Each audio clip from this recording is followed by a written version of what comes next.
क्या आप management consultants के रूप में ऑस्ट्रेलिया में सेटल होना चाहते हैं? आइए हम आपको मैनेजमेंट कंसल्टेंट्स के लिए कुछ स्किल्स असेसमेंट की टिप्स बताते हैं। मैनेजमेंट कंसल्टेंट्स का ऑक्यूपेशन सबसे लोकप्रिय व्यावसायिक व्यवसायों में से एक है जिसे वेटर्स एसेस करते हैं। ऑस्ट्रेलिया में मैनेजमेंट कंसल्टेंट्स की मांग है, लेकिन यह एक विशेष भूमिका है और यह जरूरी है कि एप्लीकेंट्स लागू होने वाले सभी क्राइटेरिया को समझें। पूरी जानकारी के लिए इस वीडियो को अंत तक देखें और हाँ, वीडियो को लाइक और शेयर करें और हमारे चैनल को सब्सक्राइब करना न भूलें। ब्रेन ड्रेन कंसल्टेंट्स की ओर से हमारे इमिग्रेशन इन्फॉर्मेशन और news channel A to Z immigration updates में आपका हार्दिक स्वागत है। मैनेजमेंट कंसल्टेंट क्या है? मैनेजमेंट कंसल्टेंट असिस्ट्स ऑर्गेनाइजेशंस को अधिक दक्षता प्राप्त करने और ऑर्गेनाइजेशनल प्रॉब्लम्स को हल करने में सहायता करता है। उन्हें कभी कभी बिजनेस कंसल्टेंट्स के रूप में भी जाना जाता है और एक ऑर्गेनाइजेशन में काम करने, जांच करने, एनालाइज करने और रिकमेंडेशंस करने की उनकी क्षमता, भूमिका के लिए केंद्रीय है। मैनेजमेंट कंसल्टेंट्स विभिन्न क्षेत्रों में काम करते हैं और उनके कार्य और परियोजनाएं व्यापक हैं। आइए जानते हैं कि मैनेजमेंट कंसल्टेंट्स के काम के प्रकार में आमतौर पर क्या क्या शामिल होता है। Assisting and encouraging the development of objectives, strategies and plans aimed at achieving customer satisfaction and the efficient use of organizations' resources, discussing business and organizational shortcomings with clients, analyzing and evaluating current systems and structures, discussing current systems with staff and observing systems at all levels of the organization, directing clients towards more efficient organization and developing solutions to organizational problems.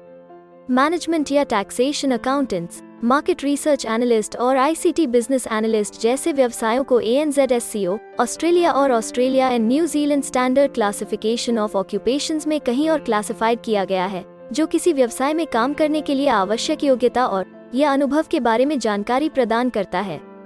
In roles को management consultant के occupation के assessment के लिए suitable नहीं माना जाता है।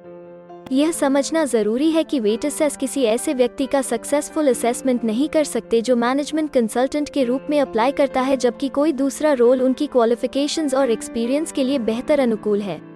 Consulting या सेलिंग असेसमेंट करने और एप्लीकेंट के एम्प्लॉयमेंट एक्सपीरियंस को देखते हुए वेटर्स ऑब्जेक्टिव होने की उनकी क्षमता पर बहुत जोर देते हैं।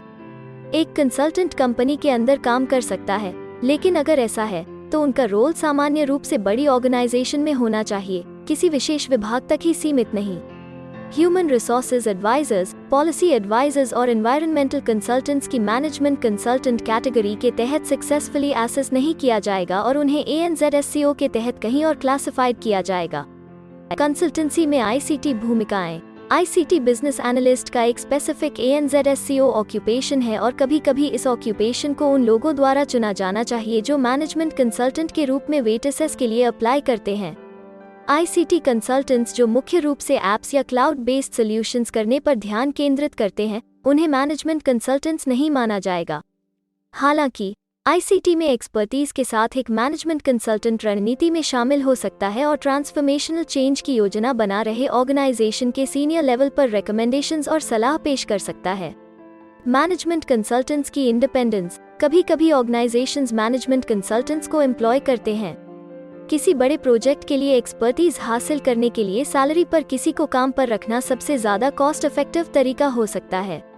वेटर्स इसे कभी कभी बैंकों और फाइनेंशियल इंस्टीट्यूशंस में बड़े ट्रांसफॉर्मेशन प्रोजेक्ट्स में देखते हैं। वेटर्स इस प्रकार के अनुभव से इनकार नहीं करते हैं, लेकिन वे टीम से एप्लीकेंट की स्वतंत्रता पर विचार करते हैं। आमतौर पर उनका कंपनी के ऑर्गेनाइजेशनल स्ट्रक्चर में कोई स्थान नहीं होता। वेटर्स भी सबूत की तलाश में है कि उन्होंने प्रोसीजर्स और प्रोसेसेस के बजाय बिग पिक्चर इश्यूज पर काम किया है, जो किसी संगठन को अधिक प्रभावी ढंग से कार्य करने में सक्षम बनाता है, लेकिन सीमित और गैर रणनीतिक दायरे में है। जो लोग यह रोल निभाते हैं वे ऑर्गेनाइजेशन और मेथड्स के एनालिस्ट के ANZSCO ऑक्यूपेशन पर विचार कर सकते हैं।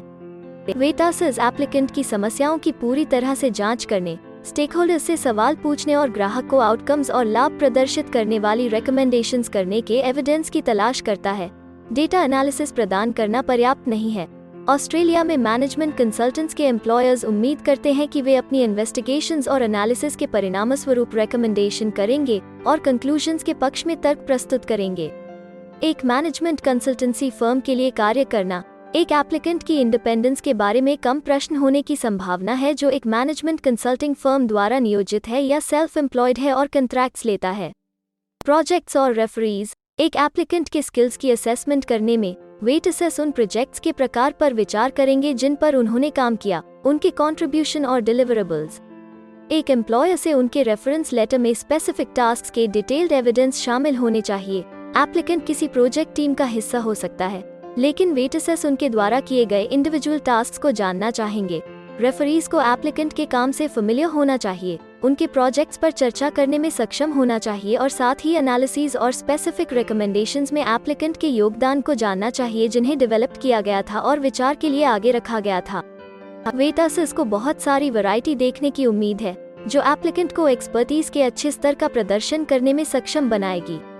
यह किसी ऐसे व्यक्ति के लिए महत्वपूर्ण है जिसका करियर लंबा नहीं है, क्योंकि वेट असेस अपने द्वारा किए गए काम में व्यापकता और गहराई देखना चाहेगी। यह नौकरी के एप्लीकेशन की तरह नहीं है जहां रिक्रूटर चाहता है कि जानकारी यथासंभव संक्षिप्त हो। वेट असेस आपकी अकम्प्लिशमेंट्स की डिटेल्स जानना चाहता है। मैनेजमेंट कंसल्टेंट्स के लिए एक अंतिम असेसमेंट टिप। इस भूमिका के लिए आवश्यक एजुकेशनल और एम्प्लॉयमेंट एक्सपीरियंस पर एप्लीकेंट्स के लिए हेल्पफुल गाइड के रूप में वेट असेस ने एक इन्फॉर्मेशन शीट तैयार की है। यह एक मैनेजमेंट कंसल्टेंट द्वारा किए गए कार्य के प्रकार को निर्धारित करता है और इसमें ऑल्टरनेटिव ऑक्यूपेशंस की एक लिस्ट भी होती है। हमें उम्मीद है कि हिंदी भाषा में इमिग्रेशन से जुड़ी जरूरी और सही जानकारी पहुंचाने की हमारी कोशिश आपको पसंद आ रही होगी। कृपया कमेंट में अपने सजेशंस और फीडबैक्स जरूर दें और हमें सपोर्ट करने के लिए हमारे चैनल को लाइक, शेयर और सब्सक्राइब जरूर करें। और हाँ, बेल आइकॉन को दबाना मत भूलिएगा। अपना कीमती समय देने के लिए धन्यवाद। एक और वीडियो के साथ आपसे फिर मुलाकात होगी। अगर आपको किसी और मदद की जरूरत है या फिर आप अपने विदेश जाने के सपने के लिए किसी भी चीज में पूछताछ करना चाहते हैं, तो आप हमारी रजिस्टर्ड माइग्रेशन कंसल्टेंट्स की टीम के साथ एक एक्सपर्ट काउंसलिंग सेशन बुक कर सकते हैं।